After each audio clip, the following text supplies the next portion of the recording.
Good afternoon. Welcome to Music and Message. This is a weekly series that features musical performances and spoken reflections from a diversity of religious and spiritual perspectives. These gatherings seek to nourish the spirit and soul of our campus community.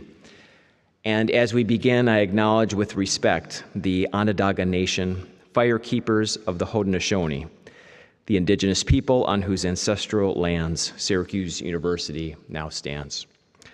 My name is Brian Conkle. I serve as Dean of Hendricks Chapel. And today, for Music and Message, we begin Remembrance Week, where we intentionally remember those students, colleagues, family, and friends from Syracuse University and Central New York who lost their lives on December 21st of 1988.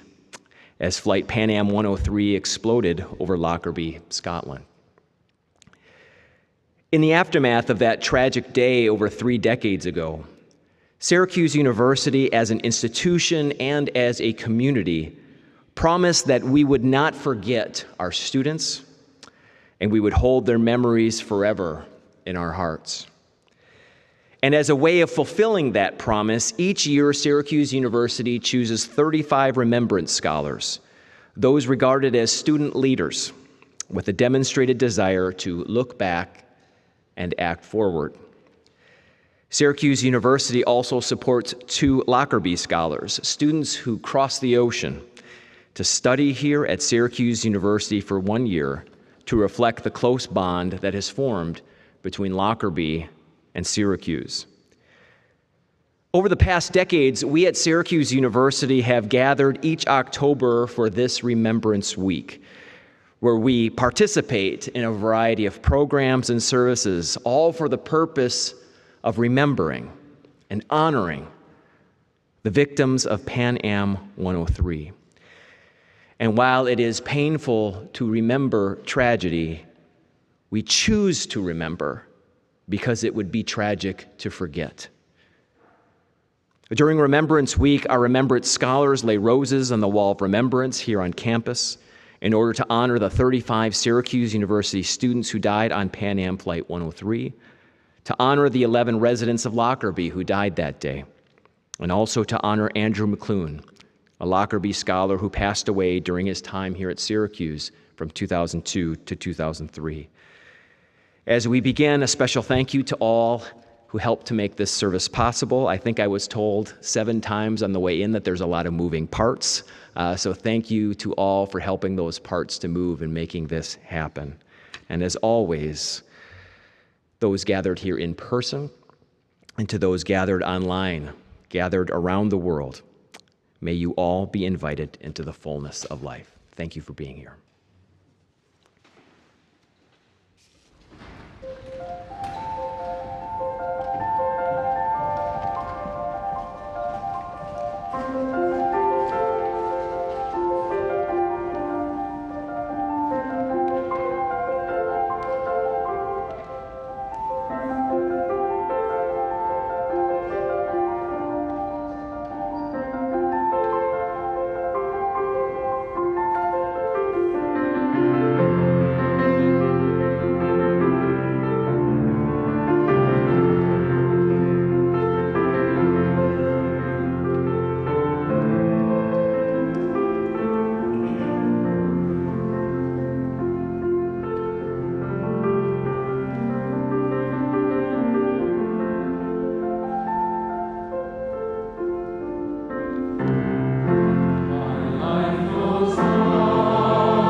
Hello, everyone.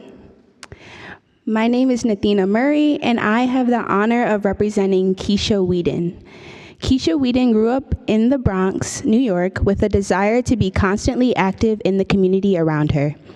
Through learning more about Keisha, I realized that we have so much in common. For starters, we are both Libras. She was born October 2nd, and I was born October 8th.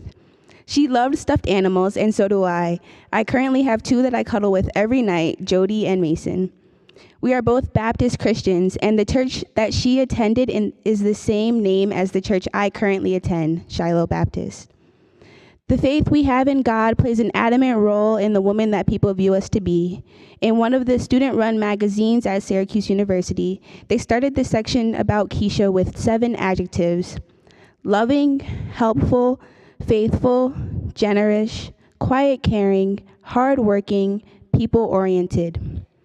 Her bright smile and beautiful heart touched the lives of so many. Keeping God at her center as she walked in her purpose contributed to the everlasting impression that she left on others. Keisha started her education at Virginia State University and transferred to the School of Social Work at Syracuse University, where she planned to continue toward a master's degree after graduation. Her studies led her to travel abroad with the London program, where she took social work classes and volunteered her time at the Swinbrook Nursery Center.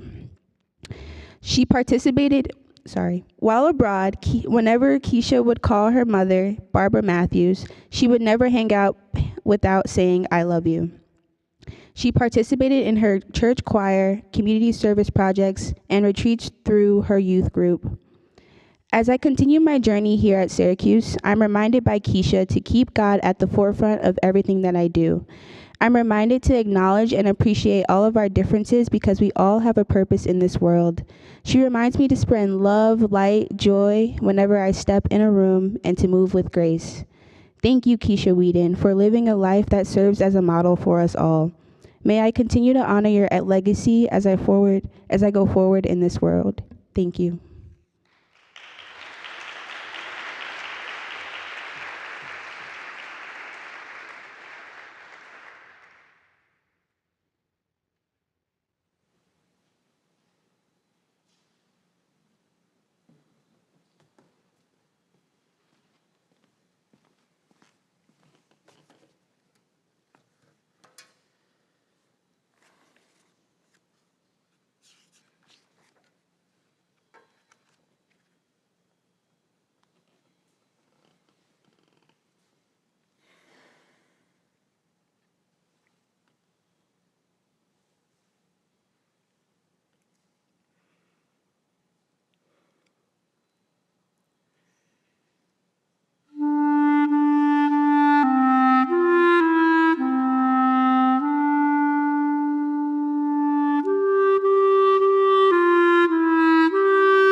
Hello, everyone. My name is Elizabeth Billman, and I have the honor to be representing Timothy Michael Cardwell this year. If there ever comes a day when we can't be together, keep me in your heart, and I'll stay there forever. That quote is from The Lovable Winnie the Pooh, a children's story, but pure, true, and wise beyond its years. Losing someone you love is one of the most painful aspects of the human experience, and part of that process is having to live in a space without them. As Billie Holiday sings, "I'll be seeing you in all the old familiar places." There are memories of them everywhere, no matter how long they've been gone. Each time we see the place that they used to laugh or their favorite t-shirt, we feel a twinge of pain, may it lessen or not. But that memory is there. Their impact is there, and that love is still there. Existing without them, how do we do that? How do we cope? How do we not let their memory fade? How do we remember them? We let them live through those memories, those impacts, that love. We share those things with the people who love them and those who do not have the chance to love them. We keep them in our hearts and carry them with us. Being a Remembrance Scholar is one of the greatest honors in my life, and one of the most beautiful things I've ever been a part of. Because of the people I've met, those I'm learning about, and mostly the message we uphold. We are part of a wonderfully dedicated community who graciously and passionately share the memories of those beautiful souls who are no longer with us. Looking back and acting forward ensures that we see them much more than just in the old familiar places.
privileged enough to say that I was chosen to be one of this year's Lockerbie Scholars. This year, I've been paired with the Lockerbie 11, the 11 men, women and children who died under the hands of terrorists on top of all 259 souls on board Pan Am 103 when the aircraft fell upon Lockerbie. It's the biggest honour I could ever have to represent all of them as well as Lockerbie now while I'm here at Syracuse University. For those of you who have visited Lockerbie, you know of the community spirit we have.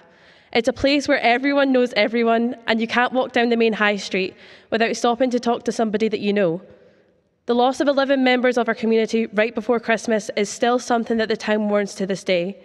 I've sat through and taken part in Christmas ceremonies that happen at Lockerbie Academy, at which we celebrate the holidays, but we are also reminded each year who was torn from our community. Every year, we remember all the victims of Pan Am 103, and it's incredible that I am now able to represent and participate in the service today and events this week to keep on remembering them all. To learn about and to talk about everyone that we love and then lose is to ensure that they do not disappear. Their memories live on in those that they loved, and their stories that others now tell, and in our case, the Remembrance Programme here at SU. From being just outside Lockerbie, I was raised with a strong knowledge of the disaster, from people who remember the disaster firsthand. My mum was the smartest person I've ever met. She drilled into me that as soon as people start forgetting about the disaster, they don't only forget what happened to Lockerbie, but they also start to forget the people that died, and that is something we can't allow to happen. She not only taught me this, but she also taught me to know where your roots are is to know a whole new level of yourself. I applied to be a Lockerbie Scholar because I needed to get to know myself better, and I felt like learning about Pan Am 103 would help me with that. I needed some time to understand the world around me before I dived into a 4-year degree back home, and I'm so happy that I did. I'm more than able to relate with the lost students that the fabulous Remembrance Scholars represent. They were looking for and learning about themselves just as I am right now in my time abroad. They were coming home for Christmas, just like I will be doing in December. A lot of them had similar interests as me, and they were robbed from us, just as we were robbed from learning what they did and what they learned during their time abroad. But by being here and by learning about the 35 students who passed, as well as hearing the stories of people from home on the 21st of December 1988, I have learned so much and I cannot wait to keep expanding what I know.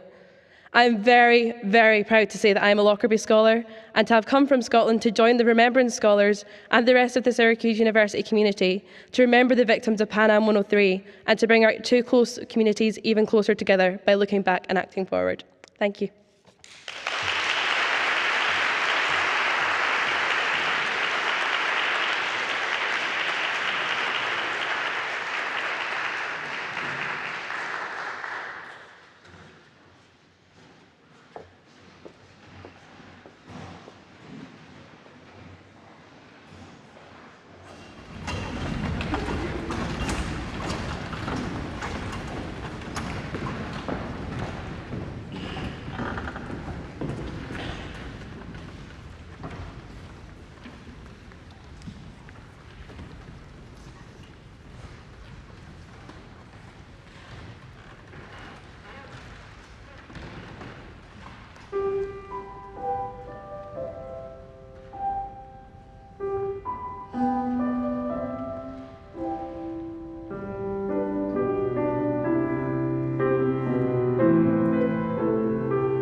Peace and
Hi, everyone.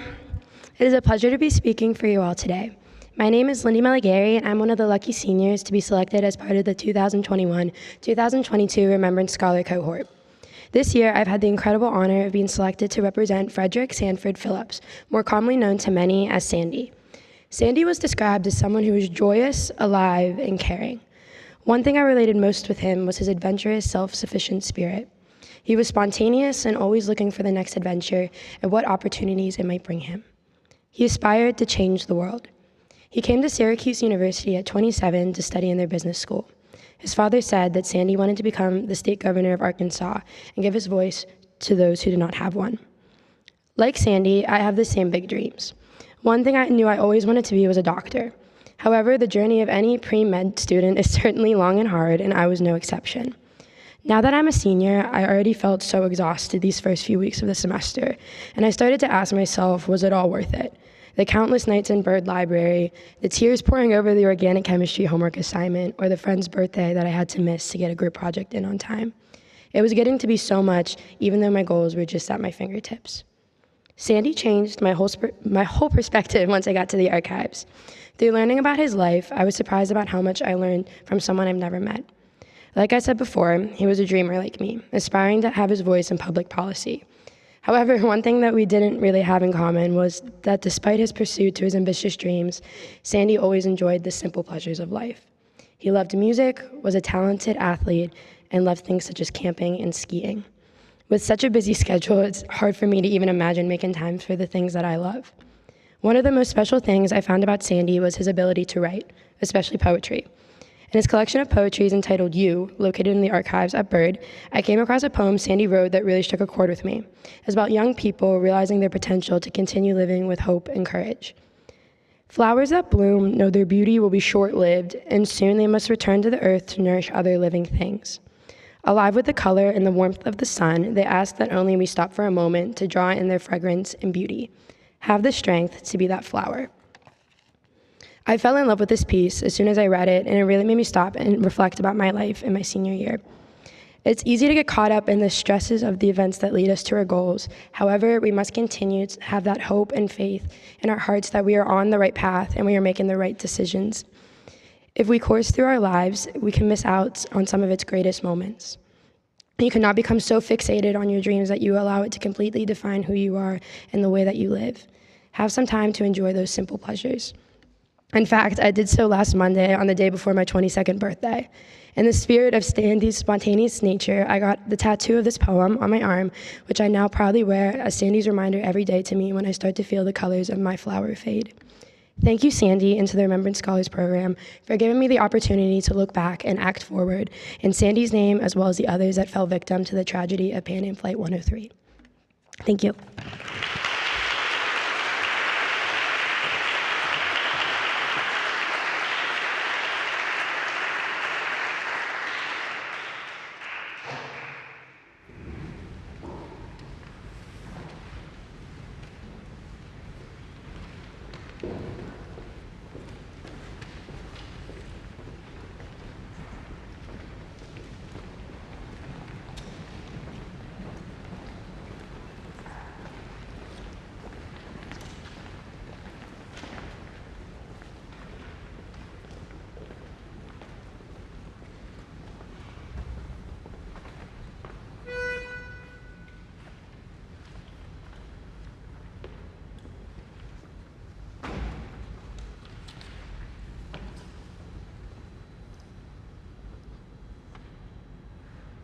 Stop your crying, it will be all right. Just take my hand, hold it tight. I will protect you from all around you. I will be here, don't you cry. For one so small, you seem so strong.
Before we close, I want to remind everyone in attendance that we will have a reception following the conclusion of this service at the entryway here at Hendricks Chapel, which will include food and drinks, and the Remembrance Week candlelight vigil will begin promptly at 6:15 p.m. at the steps of Hendricks Chapel. As our closing today, I offer a text titled "We Remember Them," something we read during this week. This was originally written by Sylvan Kamens and Rabbi Jack Reamer. At the rising of the sun and as it's going down, we remember them. At the blowing of the wind and in the chill of winter, we remember them. At the opening of the buds and in the rebirth of spring, we remember them. At the blueness of the skies and in the warmth of summer, at the rustling of the leaves and in the beauty of autumn, at the beginning of the year and when it ends, we remember them. As long as we live, they too will live, for they are now a part of us as we remember them. When we are weary and need of strength, when we are lost and sick at heart, when we have joy we crave to share, when we have decisions that are difficult to make, when we have achievements that are based on theirs. As long as we live, they too will live, for they are now a part of us as we remember them. We'd like to welcome any alumni of the Hendricks Chapel Choir to come up and sing with us.